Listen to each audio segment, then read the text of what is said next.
Take you through just some of the ideas from the first part of the presentation.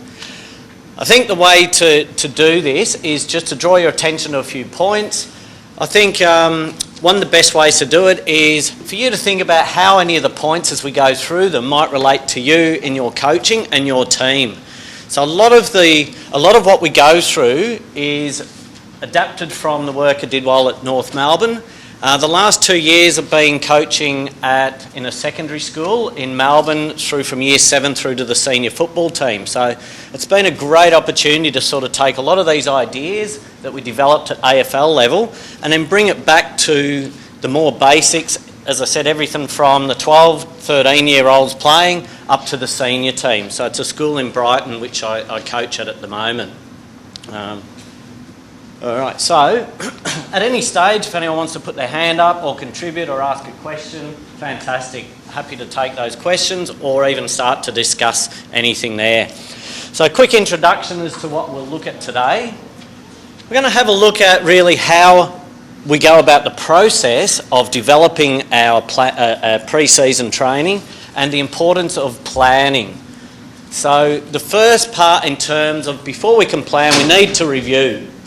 Okay, so particularly at the AFL level, we reviewed day in, day out. So first part of it is to review the last season and the last few seasons. Then we look at everything relating to what outcomes you want to achieve. So we call that outcome-based planning and training. Prioritising what we want our players to learn. Once we've prioritised and said these are the most important things to us as coaches, then we need to periodise or block them into phases throughout our pre-season. Okay, it's very difficult for people to learn new things if it's a very randomised approach.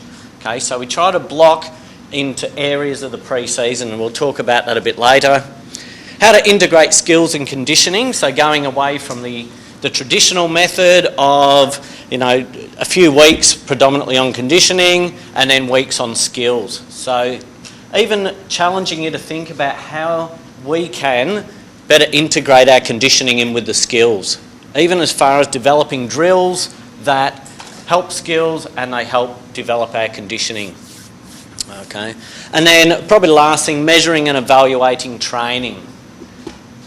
Okay, so it's great, got assistant. So I've got up there, typical for most of us would be say 2 sessions a week at 2 hours a week. Put your hand up if you get more time than that with your teams. So twice a week, 2 hours a week. Less than? Okay, if that's pretty close. Put your hand up if you reckon that's pretty close. 2 sessions a week, 2 hours. Okay, well that's good to know because then we'll focus around that aspect of 2 training sessions a week. I like the term, by good planning, we avoid this thing called the scattergun approach, and that is where we just throw something there. We come up with an idea, think we'll train that this week, then we come up with another new idea, we'll train that this week, we'll do this in this session. So good planning to avoid what we call that scattergun approach there. All right, I'll still often refer back to this little chart here. So there's a 6-step process in terms of planning. First thing we need to do is review. Okay, so review what happened last season. Review the list. Okay, review the performance. How did we go compared to the other teams? Did we meet the goals or the outcomes that we wanted to use? What are the trends amongst the other teams or within the competition? How is the game going? Review the training program and review assistance. How many assistants do you need at training? What support do you need in terms of your coaching? Second thing is we've got to come up with then what our strengths and our weaknesses are. And we look at that across 4 areas: our tactics, the techniques or technical, physical and also mental. All right, so I like to break it down into those 4 areas of identifying the strengths and weaknesses. From there, we develop what our outcomes and priorities are going to be for the season ahead. All right. I think football's such a great game in terms of there's hundreds of things. If we all sat down and wrote down everything involved in performance in football, I reckon we could come up with over 100 things. So the trick is saying what are the most important things for us. So amongst this room, if we all wrote down everything, we would have different priorities. And that's where you might gain the edge over an opposition coach. Through the planning, work out really precisely what are our top 10 to 15 priorities, and let's really plan our training around those priorities. Okay, so as I said, I think we did it as an experiment once at North, and we came up with, in about half an hour, 84 different things that we could work on. Okay, you can't train all those in a pre-season. Develop your training plan and your pre-season from there. Then the fifth point is working out the best way to coach these things that we've come up with. So as I said, we've come up with our 10 to 15 things. We've looked at how do we block this or put it into training. Now what's the best way to actually present these or coach them? And then finally, from that aspect, the last thing we do from our plan is our weekly training program. Well, I've just put in a little bit of a flow chart just to see how it all integrates into and shows the importance of maximising the time that we have with our players in training. So across the top line there, from the top left, we've got our season review. So we've just reviewed what we've done in the season, looked at the team plan and our style of play. Has it worked? Yes. Has it not worked? No. Why not? What do we need to change? Next one across is a review of the competition, the opposition, all right, and what we need to do in order to play well against certain opposition. So as I said, at AFL, pretty much when we did our reviews, we'd usually compare ourselves against the top 4 teams. All right. Sometimes there'd be certain elements of teams that might have there might be a team that has a strong defensive element, so we'd focus on the teams that have a strong defensive element. Look at what they do, take bits and pieces from theirs, and then we formulate our own. Okay. Individual player reviews, whether you get to that level, I don't know, but that's where obviously you'd look at all your player list and say, here's our strengths, weaknesses for each player, and they have some individual goals as well. And then list management, where are our shortfalls, where are our strengths within our whole list. Next line down then, from that, once we've reviewed those top 4 points, then we can develop our team plan or just change it a little bit from the year before. Okay. Put your hand up if you had a game plan last year that you reckon spot on and you're just going to continue with that.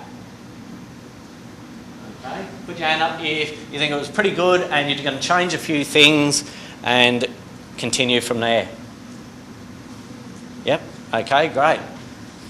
Then the one across, develop individual and line strategy. So what do you want the forwards to do? What do you want the midfielders to do? You might have specialist wing roles, for example. You know, what do you want your defence or your backs to do?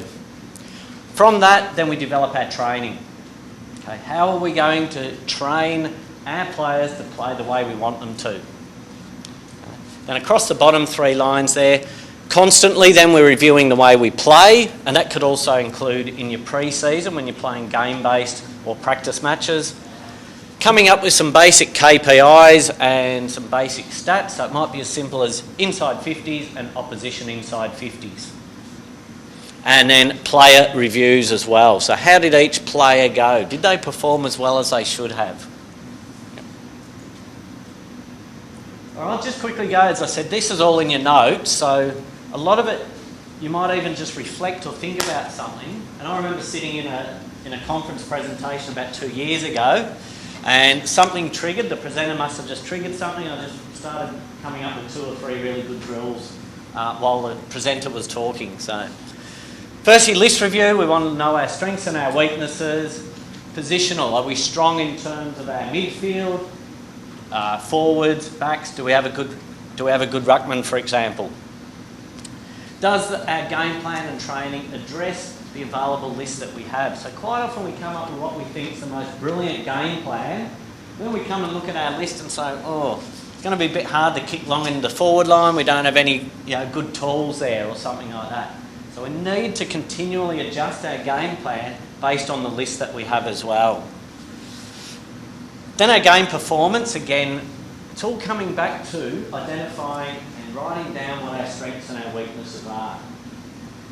Subjectives, so what your observations are, but then also some objective measures Right, so you might think, all right, we weren't very effective taking the ball inside 50. Then you might be able to line that up if you're taking a stat, say, on inside 50 efficiency. Say, number of scoring shots by the number of times you went inside 50. And then the competition trends.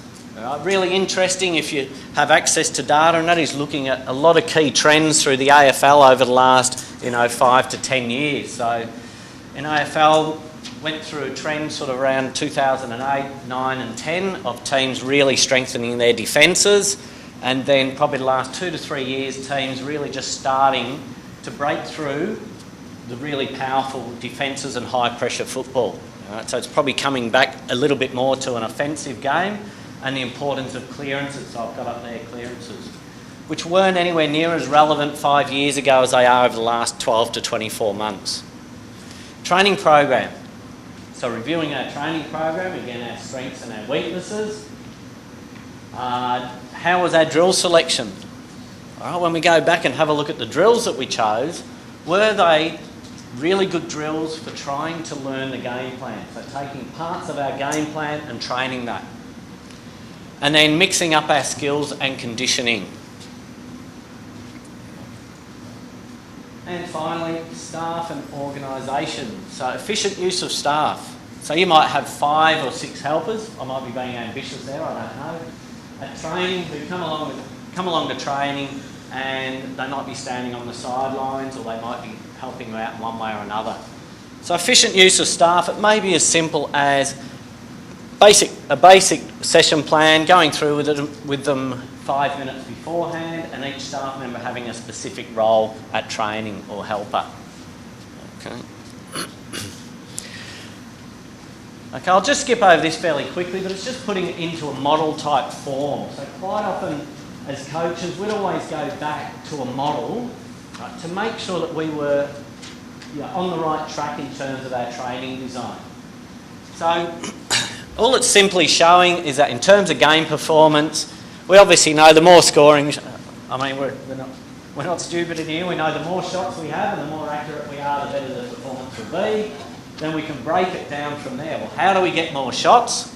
All right, well, we create more inside 50 opportunities, and we make our inside 50s more efficient. Now we can break that down from there and say, well, how do we get more inside 50s? How do we be more efficient going inside 50? And then we've got different ways to do that. I would say most coaches now would break their game down into the 3 phases. Yeah, so into the in dispute area, the not in possession, or when the opposition have possession, so you're trying to get the ball back off them, and then when we have possession of the ball. So winning the 50-50s, clearances, contested ball will obviously contribute to increasing our inside 50s. Not in possession, so increased pressure. I actually had an interesting conversation with a group of coaches recently, and I've done it, the top level coaches do it, everyone does it I think at some stage, and that is, we go to our team and say we've got to increase our pressure, let's up the pressure, right, which is all good, but then we've got to look at, well, what's the process involved? I always think about coaching is bringing them back to what the process is. So we can say to a group of players, we want to come out and apply more pressure. How do we do that? How do we train that? Okay, so it might be a strategy. You say as soon as opposition gets the ball, first player runs straight up and is in their face, putting pressure on them. All right. As soon as one goes up the ball carrier, next player covers off the next most dangerous player, and so on. Okay, so there needs to be a process there in terms of it. It may even be then you develop a drill at your training, which is every time an opposition player gets the ball, it shouldn't be more than 3 seconds before we're onto them with a tackle, or at least contacting them. Might be a tag game or something. All right, so coming back and looking at what's the process, how can we develop things to improve our work off the ball. Just put your hand up if probably over the last 2 years you've focused more on, or a lot more on what we do when we haven't got the ball, or when the oppo's got the ball. Yeah. Certainly a trend in AFL probably over the last 4 to 5 years is a lot of the training has focused on getting the ball back off the opposition. All right, so it's coming up with how do we do that? How can we do it really effectively? And then underneath those, we can measure those. All right.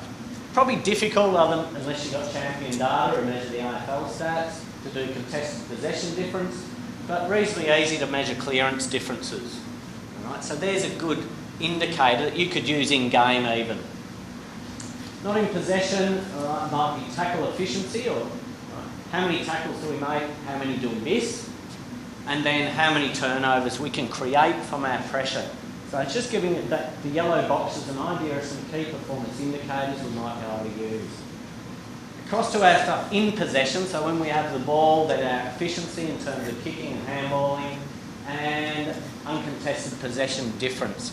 So again, some of those are going to be quite difficult to measure, and we'll have a look at creating some KPIs that work for you shortly. All right, so again, a lot of today's presentation is just to give you ideas, and you might take some of these and say, I like that idea, I'm going to take that and adapt it for my own coaching. So here's an example where we've broken it up into the 3 phases. So the first one is in possession, or the way we move the ball. The KPI might be inside 50, all right, and then the definition, all right, obviously that's quite simple, the definition for that. I'll put one up there because it was a strong focus we had at the Kangaroos in 2011 and 2012, and that was the ability to move the ball from a rebound 50 to inside 50. It's become quite a big focus over the last 4 to 5 years with a lot of AFL clubs. All right, so we're starting and saying we want to be able to, the ball comes inside our defensive 50, we get possession of it, now we want to rebound that ball and get it back inside our 50 quickly. That's all easy, but now how do we do that? What's the process? How can we develop our training in order to work to do that? Okay. At lower levels, it may be as simple as we get the ball, if you're under pressure, kick it long down the line and create a stoppage. All right, so that might be a team plan that you might work with. All right, and we had a minimum of 25%. So 1 in 4 times we got the ball in defence. We wanted to be able to get that ball inside 50 without a stoppage or a turnover. Okay. Then we've got uncontested marks and marks inside 50. So what we did, we came up with 3 or 4 key elements of each area of the game. We had a lot more than that, but I've just simplified a few of them. What it meant, the definition, and then what we aim to get in each game. What we can then do with our KPIs is over a period of, say, 3 weeks, if we haven't met, say, any of those KPIs over a 3-week period in season, we can then look at the process and say, why didn't we achieve those? And then start to put in some training or training drills or game sense in order to train those elements of it. Across the season you see some clear trends going up and some things will go down.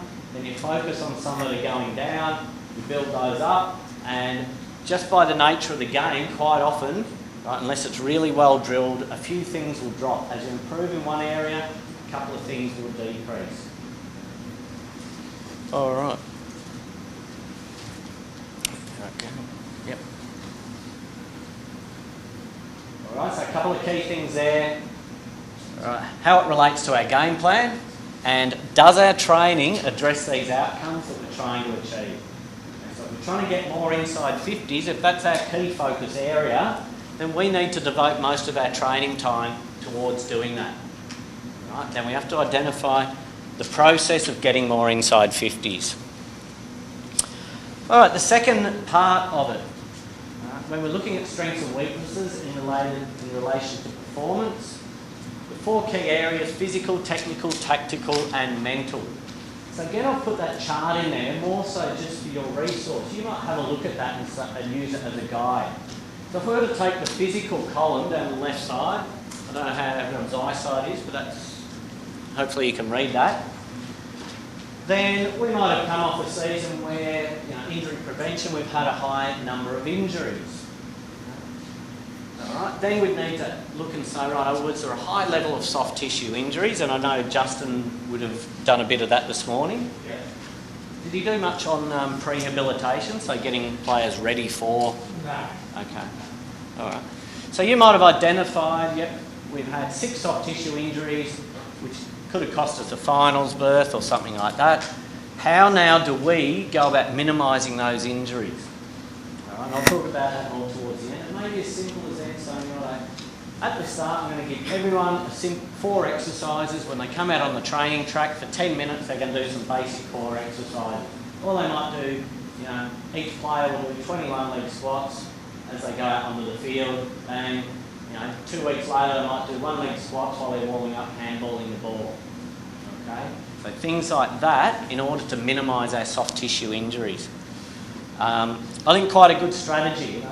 One good bit of advice might be if you have had a few soft tissue injuries, when the players get there early, give them a task to do when they get out on the field relating to preventing soft tissue injuries. So it might be a hamming exercise, it might be a core exercise, and so on. Again, I'm happy to, if anyone wanted to email me, I'd be happy to send it through any little drills or things based around that principle. So, okay, checklist. Then you can start to develop your own checklist. Okay, so based around our tactical, technical, physical, and mental, you could come up with a rating scale. So again, these are just all little ideas. So one might be excellent. So if we took our tactical column down the left, we're reviewing our season. If rebound from defence was an important indicator for us, were we a 1, a 2 or a 3 in terms of that? Let's say, for example, we put a 3, and as we were deficient. The opposition were kicking the ball inside our defensive 50 and we couldn't get it out of there to save our lives. All right? And let's say you ranked it a 3. You then now have to, as a coach, say, well, how important was that to us in terms of our performance? Is it trainable? And then from there, how long would I spend training on it in our pre-season? So the other thing also, when you go through all the elements, you might be excellent at certain things, but they might not have much impact on performance or of the game. Same, you might be deficient in certain areas, but it may not have a huge impact on the outcome of it. So that's something that we need to weigh up there. All right, so that's just a few things to help you identify your strengths and weaknesses. Third part now. So all I'm doing is working through that original model I showed at the start. Developing outcomes and priorities. I think this is our most vital part, but we need to review thoroughly to be able to come up with our outcomes and our priorities.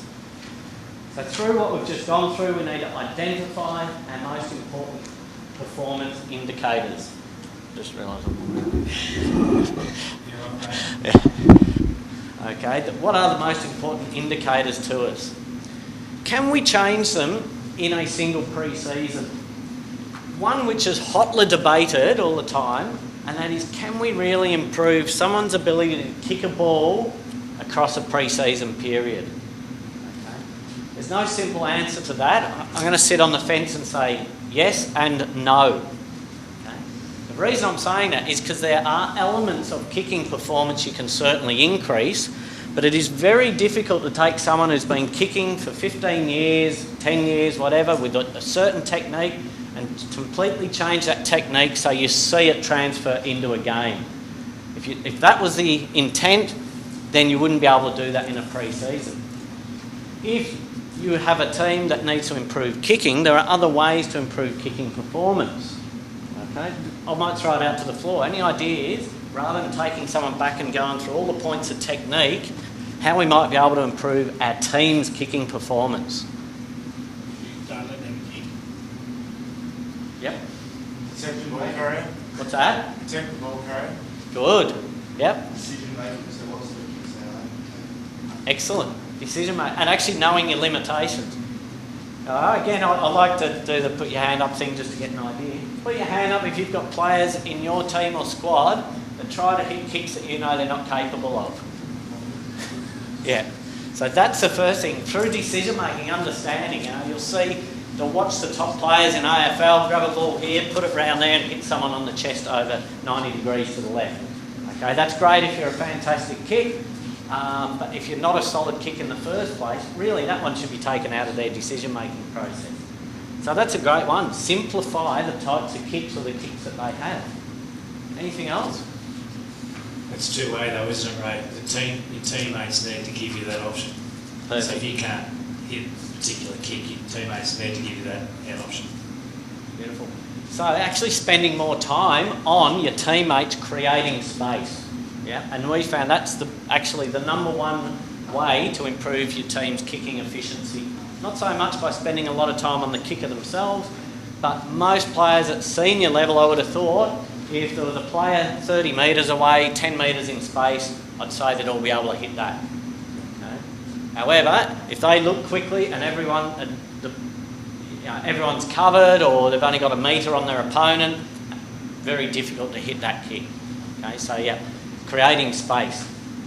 Then the third point is, what proportion of time do we spend on these outcomes that we've identified as important?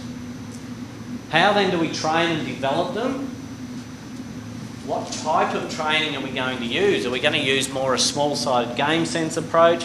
Are we going to use more a full ground type approach? A lot of that will be dependent on the age and the skill development of the group you're coaching as well. And then develop a game plan which will be ongoing and you'll change it as you go throughout the season. Just one I wanted to look at there at the bottom is probably the concept of tackling, for example. All right, so you might have a team that doesn't tackle very well. I like to look at it as a multi-pronged approach though. In tackling, it's not just to do with technique. All right, so for example, there's a technical and a tactical component involved, and then there's also a physical. So you might identify we're a weak tackling team, but it might not be because it's poor technique. It may well be because you've got a young group, they might not be strong and powerful. So an example there how I might deal with that in terms of planning pre-season, we might say, yeah, we want to put a strong emphasis on tackling and pressuring the opposition into making mistakes. So maybe the first 4 weeks of your training revolves a lot around lower body core strength development and some sort of wrestling type activities. Okay, that might be a first month, and then once you think they're getting a bit stronger and more powerful, then you can bring in a bit more of the technical and a bit more of the tactical type tackling drills. All right, where you've got your 2v2 in a square, those types of things. Okay, so it's just important to think when we look at all these elements and KPIs that there are often technical, there's physical, there's tactical elements combined to it, and not forgetting mental as well.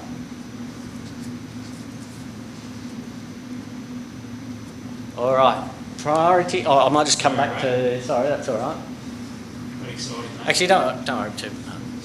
So I've got there in red that the priorities that you come up with in terms of the order of how much you're going to spend on each thing would be determined by how important you see it, how important it is, and how changeable it is. Okay, so what I mean is something could be very important, but it could take 10 years to change. So you have to weigh up, well, do I spend a lot of time there? On the other side of things, something might not be hugely important, but you might look and say, you know what, we could easily change this and it could make a small difference. Right, so we will focus a little bit on that. Okay. An example might be kick-ins as an example. It's often an area of the game that we don't spend a lot of time on because it doesn't often have, across a 120-minute game, a huge bearing on the final outcome. All right? But you might also be sitting there thinking, well, what happens if we're in a final, the scores are level, and we kick it in, turn it over, the oppo get it, score it behind or a goal to win the game. So in that element, we consider it would be important. But generally, as I said, across the whole game, kick-ins aren't hugely important. You might just come up with a simple strategy, practice them 5 minutes, and that's it. So that's something that are very changeable, but not highly important in terms of the outcome of a game over a season. Yep. All right, again, just a little bit of an example there of how we then have gone about putting all the priorities down there. So the first one, again, rebounding the ball from defence. Our KPI is rebound 50s to inside 50s. We've rated that as a 1. That's a high priority for us to train. So then you can see, if you wanted to, you could try and devote how much time you'd spend on that particular element, or you might put down how many sessions you might spend on it. So I worked out probably in a pre-season, most of you would have somewhere around about 30 training sessions, depending on what time you start in the year. Just a bit of who starts in November? Anyone start that early? Yep, okay, so some of you in December. Yeah, so it'll usually end of November, start of December. So I worked out if you had 2 training sessions a week, starting from December the 1st, I think I worked it out, you'd have 30 training sessions. So how do you break those 30 training sessions and put all your priorities into it? And how much of each do you spend? Yeah, so inside 50 of entry effectiveness, the next one down. So you might come up with some drills where you start the ball on the wing, kick to someone, they wheel around quickly and then try and hit a forward. All right, so you might focus on that element of it. Let's have a look at one down there. So I have put there kicking structures. I've rated a 5 in terms of low importance of training. Acceleration agility for let's say our team, it might not be for your team, you might rate that a 1. Mental toughness, low. Okay, so there's just a few examples as to how you might be able to put all of that into your pre-season training. There's a blank sheet for you if you wanted to fill one out and go through that process. All right, now from all of that, we've reviewed everything. Now we need to develop our periodised training plan. First 2 things. In pre-season then, our main focus areas will be on conditioning, skill acquisition, so acquiring any new skills or decision making, things like that, and team strategies. In season, it's much more about maintenance. I'm sure so many times on your first training session back, you have a lot of players coming up saying, oh, I'm a bit stiff and sore, I'm a bit injured, that sort of thing. So about maintenance and recovery.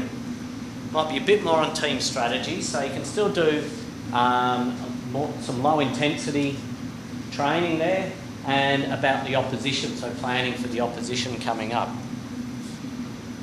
All right, periodisation of conditioning and skills, and I've got there in terms of blocking your priorities.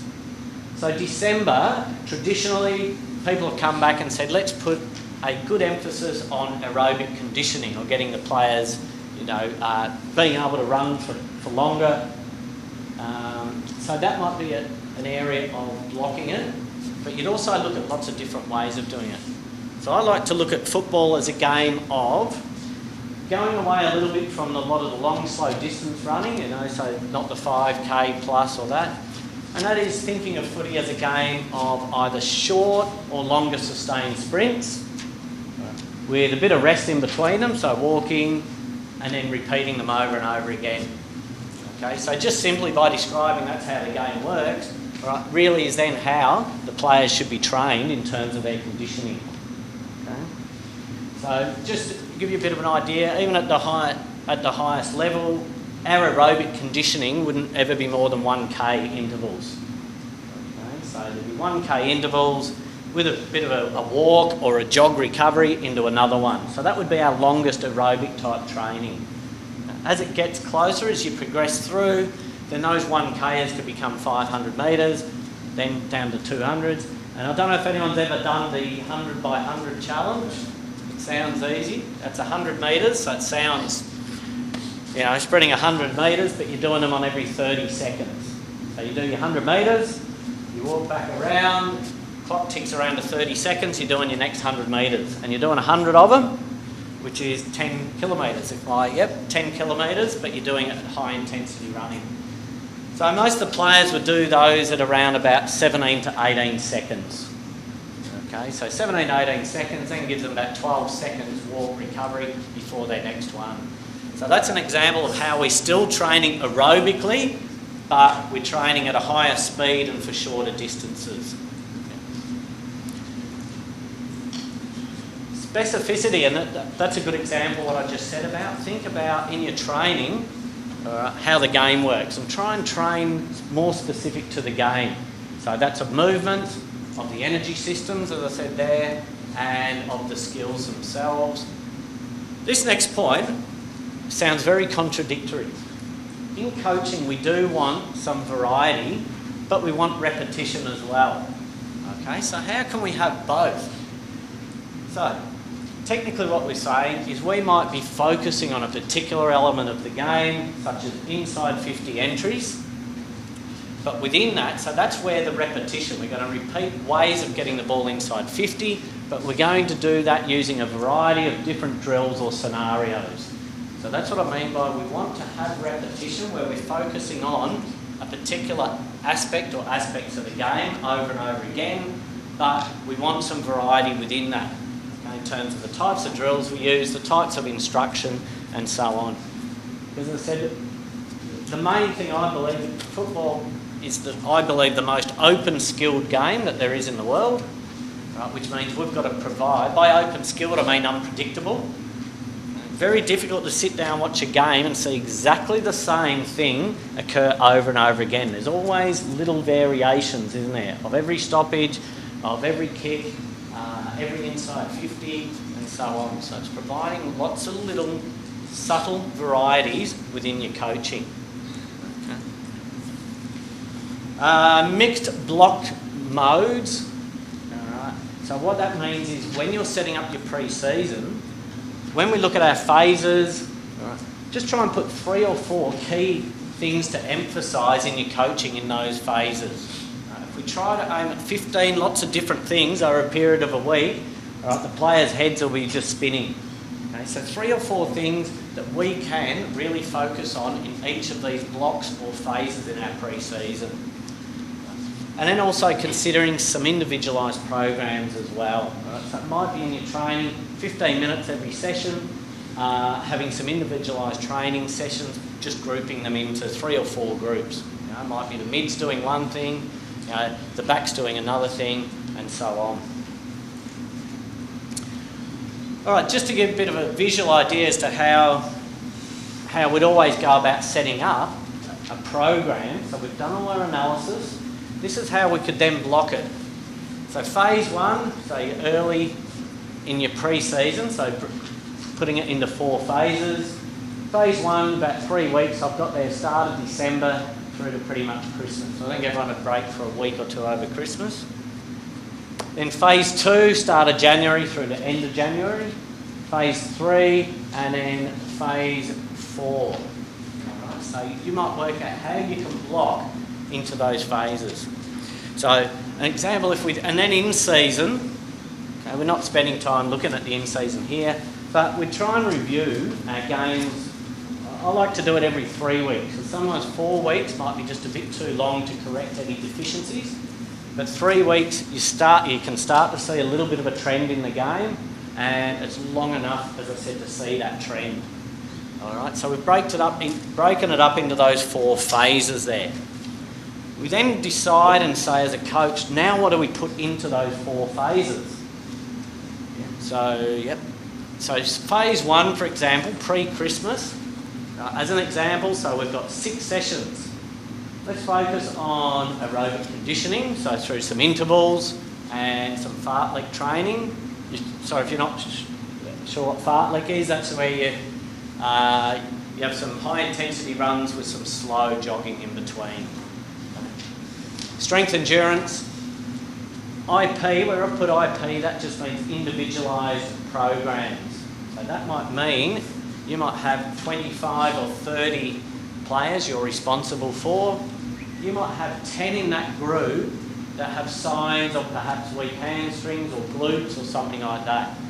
Okay, so part of pre-season would be to try and address those individual weaknesses for those players. It's much easier at the higher level when you've got all this support around you. But an example was we might have had 5 different little programs. We'd have, say, 7 players that come out and do a hamstring glute strengthening one. 8 players had continual shoulder injuries, so they'd do a shoulder or rotator cuff strengthening type program. Other players might have poor knee stability, so they'd do some, one leg squatting, that type of thing. So it's also time to think, well, do we need to put some individual programming in there as well? skill efficiency, and lots of small-sided game sense. So a lot of use of the balls, a lot of repetition, handball and kicking. All right. Then as we go through the phases, it's simply in terms of our skills, opens out a little bit, and the conditioning and skills become much more game-based as we go through the phases. Okay. Yep. Talking about 10 more minutes, so if we're all awake still. Good, right? Yeah, looking good. Yep. Okay, and there's just an example of all the elements that we had in football, trying to put it into these phases. Okay. Very difficult, I think, to be able to train all of those things. So again, it's just putting those ideas up there for you as a coach. So in phase 1, 6 training sessions. I've put this a little bit to challenge us as well. Could we effectively coach and get the players to learn all of that in 6 sessions? I wouldn't be able to, right? I reckon I'd struggle too. Does anyone think they could? So intentionally I put a lot of things in those phases and I thought, well, gee, we can't do all of that, so what's our priority? Let's focus on a few of those things. Handy though, you might look at a couple of those, create 2v1, defensive 1v2, so we're focusing on the defender when they've got two offensive players coming at them. So we can do that at the same time. We can do breaking off the line at the same time. And yeah, so there's a few things that could combine into a drill. Okay. Then if we go across to phase 4, getting a bit closer to the season, then we're focusing a bit more on activities involving acceleration and agility, some power body work, some combat type skills, contested ball work, team defence, etc, etc. Right, so you see how we've blocked, and as we get closer to the season it becomes a bit more game based and the conditioning becomes more part of the game based training. Yep, and that's a good opportunity to combine. Like you're saying, Ray, you might be working on inside 50s, but you might start with the stoppage. So you're doing some stoppage work at the same time, or a kick in, for instance, or different stuff. You're going full field by combining. Yep. All right, a blank one for you to play with and scribble on. All right, and then we're just going into now, this is just a bit of an example of then a plan showing potentially those 6 training sessions prior to Christmas. So it's just a brief outline. So you can see there, session number 1 on the 4th of December. We're going to do it for 70 minutes. I'll talk about the concept of RPE in a moment. Did Justin mention RPE this morning, or load management? No. Okay, I'll go over that in a minute. And we come up with this thing called a load, all right, so that we can track how players are coping over time, or we might actually intentionally say we want to do a couple of hard sessions, so we should have the load with high numbers, and then we might say we want to do a low session and we'll have that load as a low number. So I'll talk about ways we can look at that in a moment. So 70 minutes, RPE is 7. It's basically a rating of intensity out of 10. Okay, so a 7 out of 10. I always say the way to think about a 10 out of 10, you think of the hardest thing you've ever done, and that's your 10 out of 10, all right? So it might have been a competitive run, or it might have been playing in a grand final or something like that. That's your 10 out of 10 rating.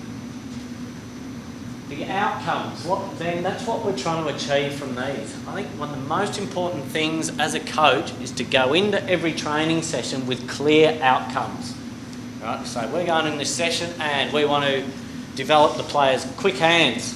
We want to develop the ability for them to kick to advantage. What to do, to create 2 versus 1 and their aerobic capacity. So there are our 4 key aims in that first session. And then the description, they're the 5 drills that we're going to focus on to meet those outcomes. Right? So that's your basic plan, and then you can draw that up for your 6 weeks or your 6 sessions leading into Christmas. Okay. Yep. All right, another blank one for you to scribble on. Okay, we'll keep going through. All right, so planning load and evaluating sessions. So you can calculate very simple load, which just helps you track how much the players are doing over a period of time and how hard you're training them. So RPE, as I said, is a rating out of 10. Okay, so basically every AFL club will do some version of this, and then you simplify it based on the level that you're coaching. So let's say a game, typically a player might play 100 minutes of game time. They've rated it, a typical game as a 9 out of 10, quite often a rate of 10. It might be a key forward who perhaps doesn't run as much as a midfielder. So we've got a game roughly 900. Just to compare then, in pre-season, we've done a training session that goes for 85 minutes. We've rated it as an RPE of 7. Okay, and those who are mathematically minded, 7 by 85, I hope I'm right there, is 595. All right, so we could say we've done equivalent 2/3 of the sort of running load that would happen in a game there. If I went around and did a Princes Park time trial, it should be at flat out intensity, so that's an RPE of 10, took them 12 minutes, that's a bit slow actually, it should be about 10 minutes, of 120. Right, so it's just to show how we can start to compare different types of training, all right, perhaps with a game. And then that's if you decided to, use this in your coaching, then that's the rate of perceived exertion. 2 ways you could use this. One is you could do it as a group of coaches to say, we are aiming to do this session at an RPE of 7 and we've got 90 minutes of training. Okay, so that's what we've aimed to do.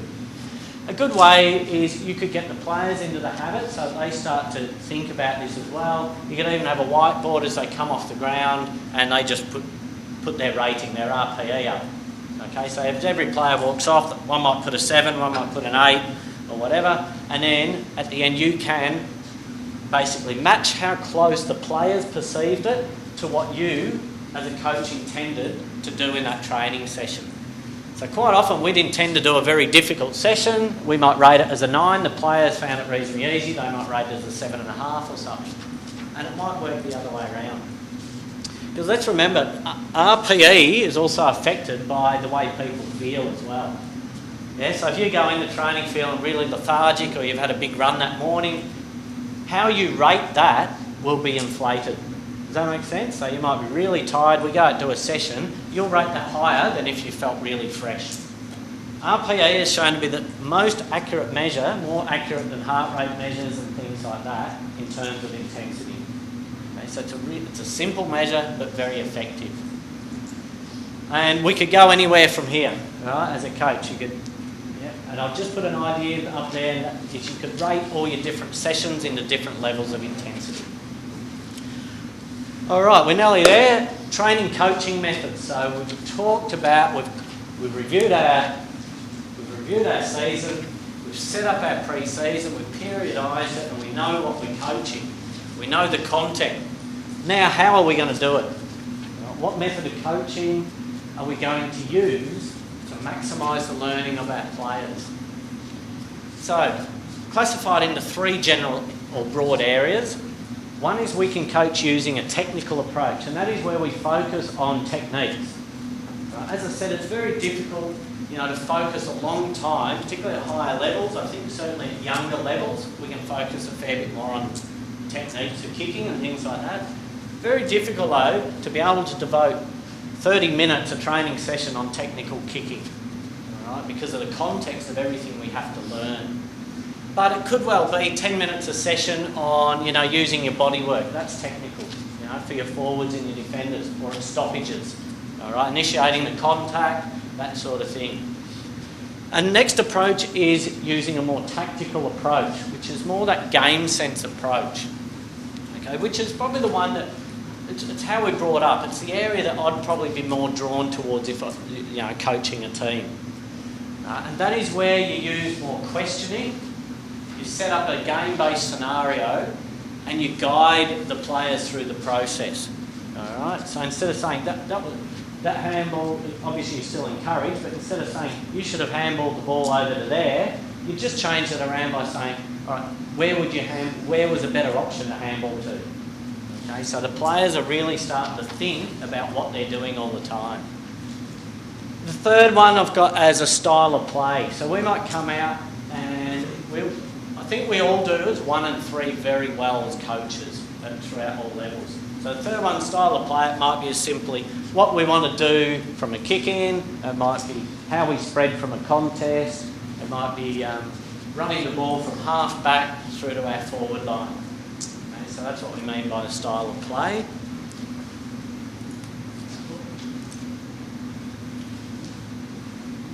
Okay, I won't worry too much about that, but a couple of terms that you might have heard or hear: implicit learning, explicit learning. Implicit learning is more a game sense approach, okay, where, as I said, we set up a scenario and we learn by doing. Explicit is where, just as the word says, we explicitly give the instruction to the players. Okay, so instead of them thinking about it and learning it implicitly, most coaches prefer to coach explicitly, and that is, you should run over there if this happens. Okay, you should push back towards goal if we win the ball here. All right, rather than actually doing it and the players learning. Okay, we can classify our drills. So we classify every drill we did into technical drill, small-sided game sense drill, a half-ground game sense drill, or a full-ground game sense drill. So that was just to give you a bit of an idea of what's working, what's not working. There's obviously problems if we do too much of one thing. So for example, if as a coach you spend 80% of your time on small-sided game sense and 20% on full ground, then the problem there might well be, well, they're not getting enough extended running because we're doing all small-sided games. Okay. On the other hand, it might be, rightio, we might do 90% of our coaching through full ground game sense or full ground work, 18v18, and only 10% with the other thing. So what would be a disadvantage of that? Doing 90% of our coaching just through full ground work. Spot on. Yep. So, you know, an 18v18 at training, you could do that for 30 minutes, and there'd be some players there might touch the ball once, twice, maybe none if they're a defender. Okay, so that's important just to think about the way that we'd present these drills, okay, and what we're trying to get out of it. And finally, weekly training plans. So now developing our weekly training plans from this. And I've just put a little bit of an outline as to something that might work that you could adjust in your training. So we need our outcomes first. We need to come to training and say, here are the 3 things we're trying to achieve. 1, 2, 3. First thing then, as I mentioned earlier, it might be rightio, it might be just once a week, you know, the first training session. Everyone, as you get out on the track, you've got to do your prehab or your pre-training exercises for 10 minutes. As I said, it might be, you know, some players using a Swiss ball to strengthen their hamstrings. You know, some doing a 1-leg squat. Might be a whiteboard there, and you've got group 1, group 2, group 3. You know, group 1 might be for the players who have weak knee stability. Here's your 3 exercises. Here's 3 exercises for group 2, who are the hamstring group, weak hammies. This one might be for those with the weak lower backs or weak glutes. Right, so a really good method, them coming out, saying, right, I know I'm in group 1, I've got the weak, I can't even remember what group 1 was, the weak knee stability, I think it was. I'm done do those exercises before I then do my run or get into the first activity. Our warm-up, skill conditioning component, and I've said about integrating skills and conditioning as much as possible. A warm down, and it might be filling out, as they come off the track, the whiteboard thing again, just filling out their RPE, a rating out of 10. Okay. So, one real clear message, and I had up at the start, if all of you in this room were coaching against each other, you probably do actually, do you, some of you? And you all had exactly the same amount of time with your players in pre-season, one of the ways I'd like to say to get the edge over the coach that you're coaching against is really good planning. To say in 1 week, if we have 2 sessions of 2 hours, so we've got 4 hours with our players a week. If I plan really well, I can get, let's say I can get 3 hours, 45 minutes of quality learning from my group. If the opposition coach sitting near you hasn't planned well, they might only get 3 minutes 15. Right? Then there might be another coach who plans reasonably well, gets 3 minutes 30. Straight away, that's giving you 15 minutes a week advantage over that coach sitting next to you. So that's why I like to put a lot of emphasis on planning, right, and evaluating and reviewing training. Now, I think that's sometimes a good way to look at it, to say, you know what, by really good planning, we can get an extra 5-10 minutes of quality learning. Rather than perhaps being in the middle of your training session, letting a drill go for 5-10 minutes longer while you're trying to plan the next activity.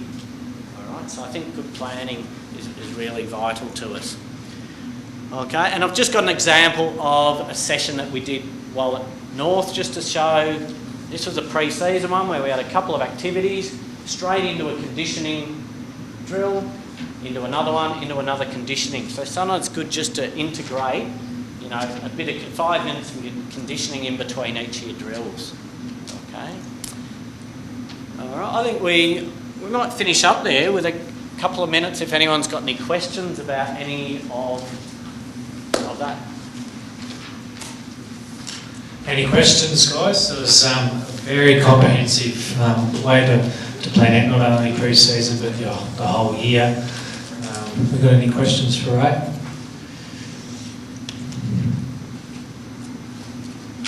That's how comprehensive you were, Ray. The beauty about what Ray's provided in that booklet that I've photocopied is that you can take away, and there's so many things that are just useful. If you haven't been doing any of this sort of stuff, you might take out 2 or 3 little things that you want to introduce into the way you go about your planning and your footy. If you're doing quite a few of them, you might be ready to take it to the next level. But there's also the game sense booklet as well, with lots of little game sense activities, which is fantastic too. So there's more than 5 years of high performance in there. Guys, Ray's a really experienced guy, and you can see how well planned he is and how he's managed. Doesn't waste the session. And I think that's probably the big message for us is not to waste a session. We can be successful by being more organised than our opposition and usually being fitter. So hopefully today, both of those things in your pre-season have been 2 important points to get fitter than the opposition and to be more organised and better planned, and then usually you'll be successful unless they're absolutely sensational players on the other side of the field. So can we put our hands together for Ray?